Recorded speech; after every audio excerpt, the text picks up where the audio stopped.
په دې کې مختلف قسمه تیاریانې د انسان کېږي، هم روحاني تیاری کېږي، هم جسمانی تیاری کېږي او هم ذهني تیاری کېږي.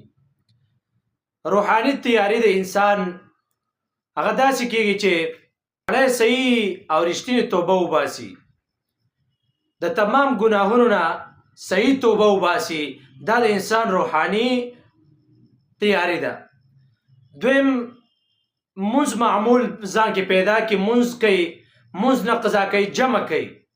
د تلاوت معمول جوړ کړي چې پلاني ټیم به تلاوت کومه، پلاني ټیم به تلاوت نه کومه، ځان له یو طریقه کار مقرر کړي.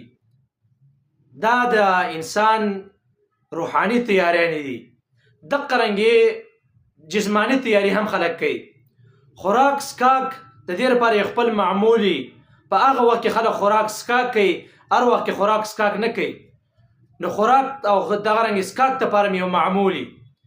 دویمه جسمانی پیدا په دې کې دا ده، خوب لپاره یو خپل شیډول جوړ کړي چې پلاني ټیم به خوب کوم، پلاني ټیم به کار کوم. نو د خوب لپاره پکې یو وخت مقرر کړي. دا پکې د انسان جسمانی پیدې دي. دغه رنګې ذهني پیدې په رمضان مبارک کې ډېر زیاتې. یو پیدادار خلک د فضول کارونو نه ځان منع کوي، فضول کارونو نه ځان نه ورپرېږدي، فضول کارونه نه کوي، خپل وخت دا قیمتي کوي. یو پیدا ذهني داره.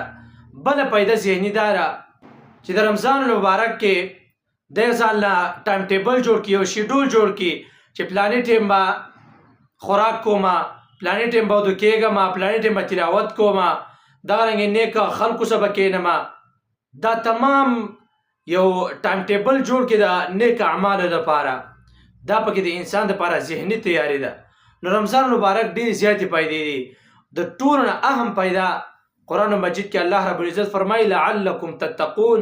د ټولو نه اهم پیدا دا چې تاسو د الله رب العزت نه ویریږئ. نو په دې کې مختلف قسمه تیاریانې دا د انسان لپاره کېږي او انسان یې کوي.